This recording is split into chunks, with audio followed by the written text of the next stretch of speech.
এখন ভোর 3:52, কিছুক্ষণ পরে সকাল হয়ে যাবে।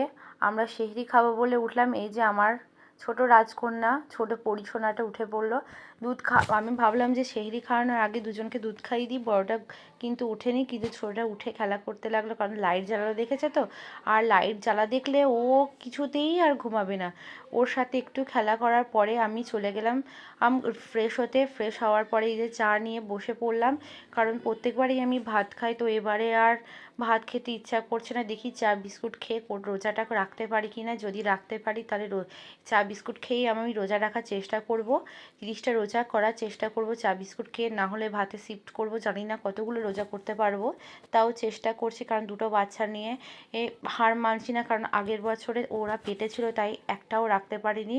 প্রত্যেকবারই রাখি, কিন্তু আগের বছরেই পারিনি। সকালবেলায় ইনু ইস্যুকে নতুন জামা পরালাম, কারণ আজকে রোজার প্রথম দিন। মা বাপি নেই, মা বাপি বাজার করতে গেছে। এই যে ইনু ইস্যুকে রেডি করে ওদের খেলনাগুলো দিয়ে দিলাম, তারপরে ওদের সাথে একটু খেলা করে সময় কাটালাম, কারণ রোজার মাসে সারাদিনে সত্যি কিছু থাকে না।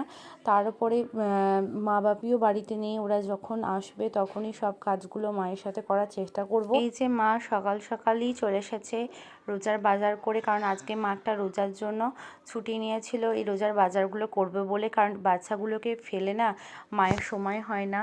তো আজকে বাপি মা দুজনাই ছুটি নিয়েছে, দিয়ে এই যে সকাল সকাল বাজার করে নিয়ে চলে এসেছে। আমরা প্রচণ্ড এক্সাইটেড, কারণ প্রত্যেকবারে এই যে রোজার ফলগুলো দেখলে না খুব আনন্দ হয়, কারণ না ঈদ ঈদ ঈদ এরকম কথাটা মনে হবে। এই আজকে একদিন গেল, কালকে একদিন গেল, এরকম করে 30টা দিন গুনবো।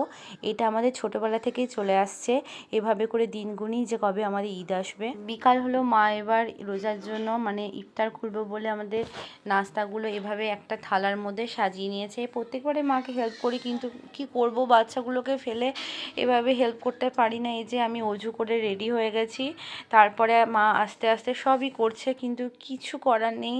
আমি দুটো বাচ্চাকে দেখবো, কারণ বাড়ি না মায়ের হেল্প করব, কারণ বাড়িতে সবাই রোজা আছে।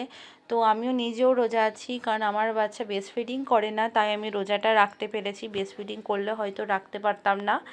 বাচ্চাগুলোকে এই যে সুন্দর সুন্দর কিউটি হিজাব পরিয়ে সাজিয়ে নিয়েছি, ওদের জন্য সেম একই রকমের হিজাব নিয়েছি, কারণ ওদের ফার্স্ট টাইম রোজা।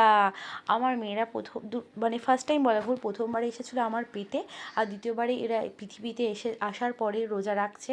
মানে রোজা রাখছে না, বাস রোজা একটা জিনিস পালন করছে। আমার ছোটো মেয়েটা মানে খাবারটাকে কি করে ধরবে, ও শুধু ধরবে, যাই পাবে ধরবে।